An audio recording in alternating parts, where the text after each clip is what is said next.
WhatsApp guys, बहुत interesting video होने वाली है कि 2050 में 2050 में इंडिया कैसा होगा। एक अनुमान लगाया जाएगा इस वीडियो के थ्रू और भाई बहुत कुछ बदल जाएगा मेरे हिसाब से 2050 आते आते। तो बहुत बढ़िया मजेदार वीडियो होने वाली है। ओरिजिनल वीडियो का लिंक डिस्क्रिप्शन में फैक्टिफाइड हिंदी चैनल से, इनके चैनल पे फैक्ट्स रिलेटेड गजब गजब वीडियोस होती है भाई साहब, जरूर चेकआउट करना। और चैनल पे देख के और किन वीडियो पे आप रिएक्शन चाहते हो बता सकते हो। कमेंट सेक्शन में आप बताया करो यार किन वीडियो पे आप रिएक्शन चाहते हो, कोशिश करेंगे लाने की। और लाइक कर दो वीडियो को, सब्सक्राइब कर लो चैनल को और साथ में देखते हैं 2050 का भारत कैसा होगा। 1 2 3 गो। दोस्तों, क्या आपने कभी सोचा है कि हमारा देश फ्यूचर में कैसा होगा? भाई, आज से मजा आ 20-30 साल में इंडिया कितना बदल चुका होगा, कौन कौन सी नई टेक्नोलॉजीज आएंगी और कैसा होगा लोगों का लाइफस्टाइल कैसा होगा। अगर आप भी ये जानना चाहते हैं तो चलिए आज बहुत आपके इस सवाल का मस्त जवाब बनाई दे है। ही देते हैं और मिलाते हैं आपको 2050 के भारत से। भारत से Factified. Facts on your face. Facts on face. अर्थव्यवस्था 2050 में भारत कैसा होगा ये जानना है तो सबसे पहले जरा भारत की इकोनॉमी को देखते हैं। हाँ, इकोनॉमी 2050 में भारत के पास 860 मिलियन की वर्किंग 860 पॉपुलेशन होगी। क्या बात है। आज भारतीयों की एक महीने की औसत आय जहां 15,000 रुपए से भी कम है, वहीं 2050 में एक भारतीय की औसत आय आज से 3 गुना बढ़ जाएगी। 40-50 दोस्तों, आने वाले वक्त में एक और चीज जो होगी वो ये होगी कि सरकारी नौकरियां लगभग खत्म हो जाएंगी। हाँ, ये तो है। हाल ही में सरकार ये ने तो मैंने एयरपोर्ट, सुना हुआ रेलवे है स्टेशन, पहले। सड़कें और स्टेडियम्स को प्राइवेटाइज करने का ऐलान किया था, हाँ, जिसे उन्होंने नाम दिया था मोनेटाइजेशन।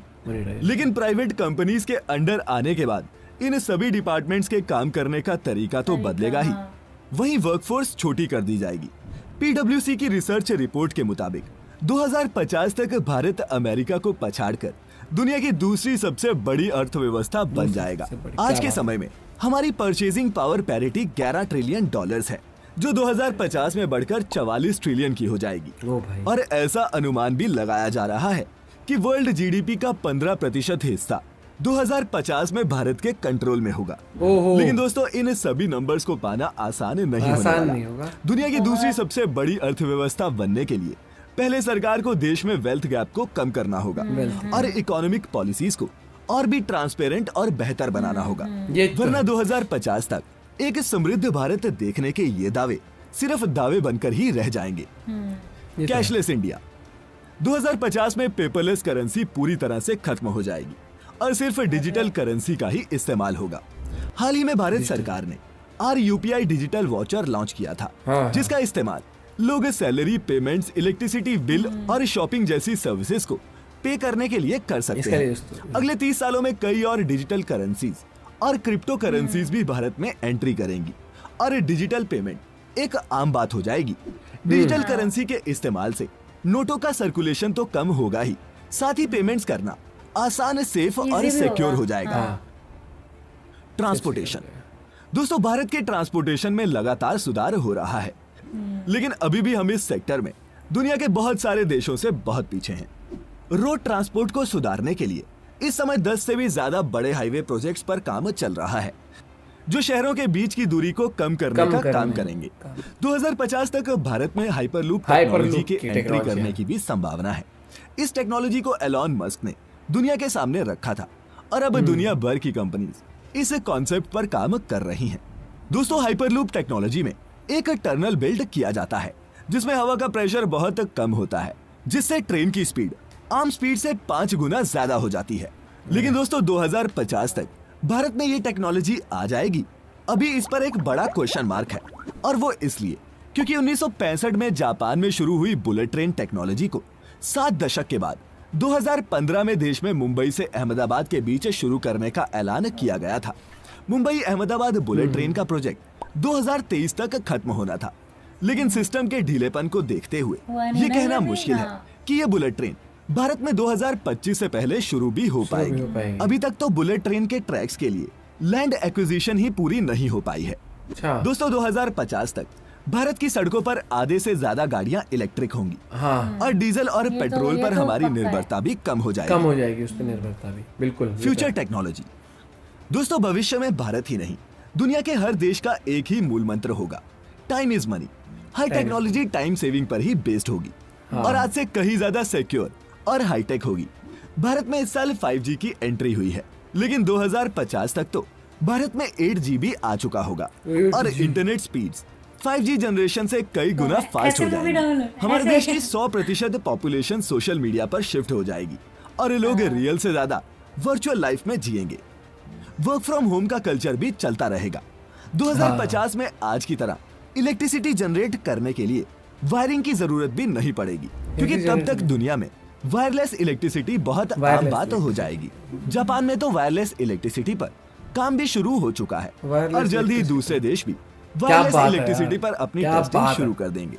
वायरलेस इलेक्ट्रिसिटी के आने से हमारे शहर तो साफ सुथरे हो ही जाएंगे, साथ ही इलेक्ट्रिक शॉक से होने वाले डैमेजेस भी कम हो जाएंगे। ये चीज दोस्तों 2050 में कोई भी ये बड़े बड़े स्मार्टफोन्स इस्तेमाल नहीं करेगा। फ्यूचर में स्मार्टफोन्स की टेक्नोलॉजी ब्रेसलेट स्मार्ट वॉचेस में मिलने लगेगी। Computer vision, smart newspaper, social network integration जैसी टेक्नोलॉजी हमारी डेली लाइफ का हिस्सा बन जाएंगी। 2050 के भारत में 3D प्रिंटिंग की मार्केट भी मेन सेक्टर्स में शामिल होगी और कार, बाइक्स जैसे व्हीकल्स भी 3D प्रिंटिंग मशीन से बनने लगेंगे। भारत की आर्टिफिशियल इंटेलिजेंस इंडस्ट्री भी ऐसी सुपर मशीन से डेवलप करेगी जिसकी मदद से फैक्ट्रीज में 24 घंटे काम पॉसिबल होगा। अस्पताल में ह्यूमन डॉक्टर से ज्यादा रोबोट डॉक्टर्स होंगे। आज के जमाने की कई नौकरियां खत्म हो जाएंगी और इस समय के साथ साथ नए रोजगार भी उपलब्ध होते जाएंगे। नए नौकरी अंतरिक्ष, स्पेस। दोस्तों दुनिया भर के देश स्पेस का रहस्य जानने और दूसरे प्लैनेट्स पर जिंदगी ढूंढने के लिए लगातार स्पेस में रिसर्च कर रहे हैं। इसरो भी आने वाले सालों में कई बड़े मिशंस को अंजाम देने वाला है। गगनयान, शुक्रयान और सन स्टडी जैसे मिशंस सिर्फ भारत के लिए ही नहीं बल्कि पूरी मानव जाति के लिए स्पेस में कई नए दरवाजे खोलेंगे। जिस स्पीड से दुनिया की मल्टीनेशनल कंपनीज स्पेस में काम कर रही हैं, उससे साफ है कि 2050 तक मार्स और दूसरे प्लैनेट्स पर भी लाइफ संभव हो सकेगी।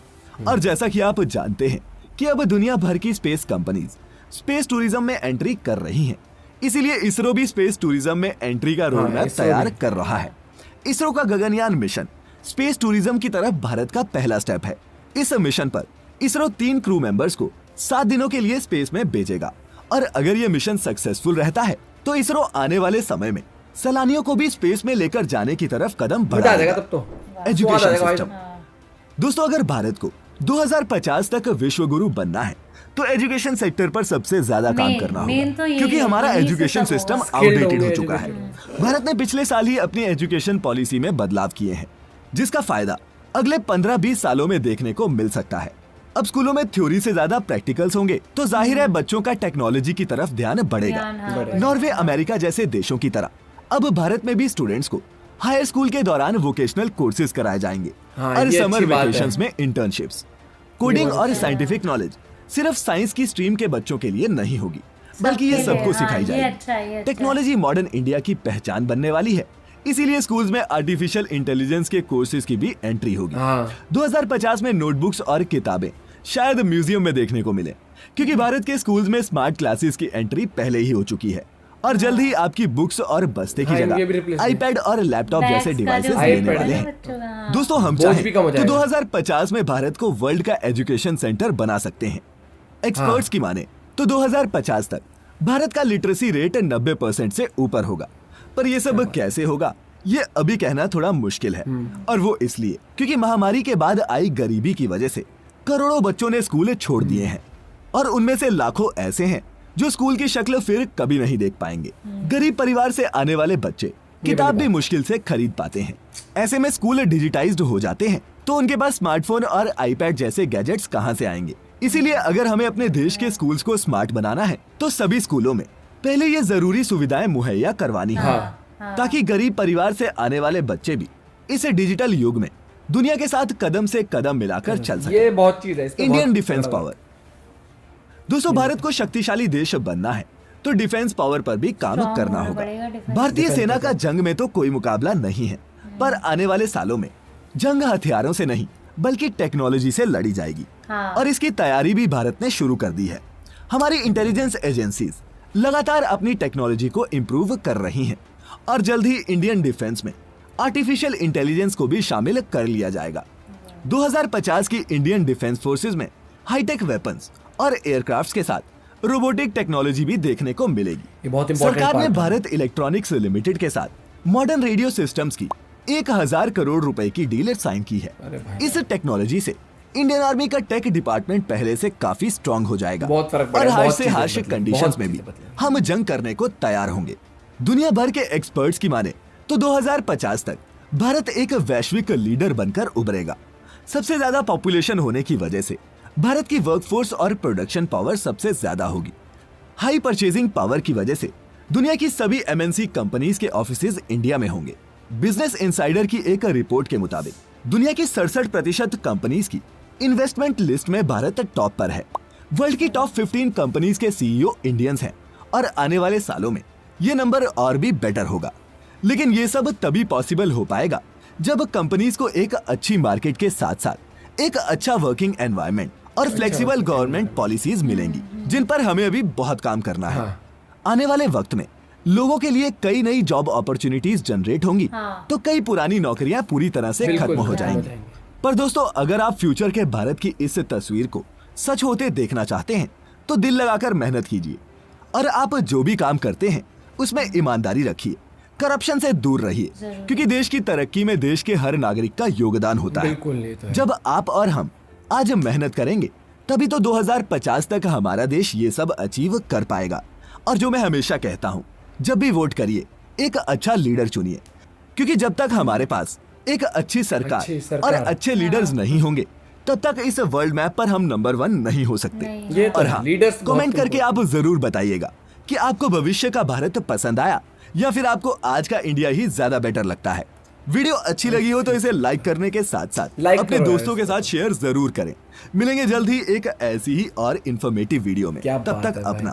अपने चहेतों का ख्याल रखें। ख्याल रखिए। मजा बहुत आ गया बढ़िया। वीडियो देख ये वीडियो देख के एक फ्यूचर देखने को मिला। और एक चीज ये कहना चाहता हूँ, ये चीज होंगी, संभव होंगी, ये रोबोटिक्स होएगा, एआई होगा। रोबोटिक तो हाँ, क्योंकि कई हॉस्पिटल अपनी अपनी डिमांड लिख दो, फ्यूचर में क्या क्या चाहते हो आपकी 2050 में क्या क्या सुख सुविधाएं मैं हो। बताती हूँ, बच्चे सारे लिखेंगे हमें वो नहीं चाहिए, बुक्स वो नहीं चाहिए, आईपैड और फोन ही चाहिए। नहीं, जो अभी जो देख रहे हैं वो बच्चे तो बच्चे नहीं होंगे ना उस टाइम पे। अच्छा हाँ। हाँ नहीं, लेकिन क्या के मतलब आप लोग भी लिख के बता सकते हो, एक पढ़ने में अच्छा लगेगा सबको। लेकिन देख जो लोग कमेंट्स देखते हैं, कई बार ऐसा होता है कि बच्चे बेचारे खुद बोलते हैं ना कि खुद में इतना खुद वजन में नहीं होता इतना जितना वजन बैग जितना और बैग इन किताबों सब में के इतना अंदर वेट होता होता है। यार फ्यूचर आएगा और ये तभी मुमकिन हो पाएगा, बहुत ब्राइट फ्यूचर, कि जब हम सब साथ मिलके करेंगे। चाहे पढ़ाई वाला सेक्टर हो, चाहे जॉब वाला हो, चाहे क्या बोलते हैं अपना टैक्स पे करना हो, चाहे हम वो वोट करना हो। एक लीडर बहुत इंपॉर्टेंट रोल प्ले करता है कि जो शक्तिशाली, जैसे मोदी जी है आज, वो शक्तिशाली दिखते हैं, लोगों के सामने स्टैंड दिखता है उनका कि भाई साहब मैं खड़ा हूँ। समझ, जो लद्दाख में भाषण दिया था ना, उससे आप फील कर सकते हो।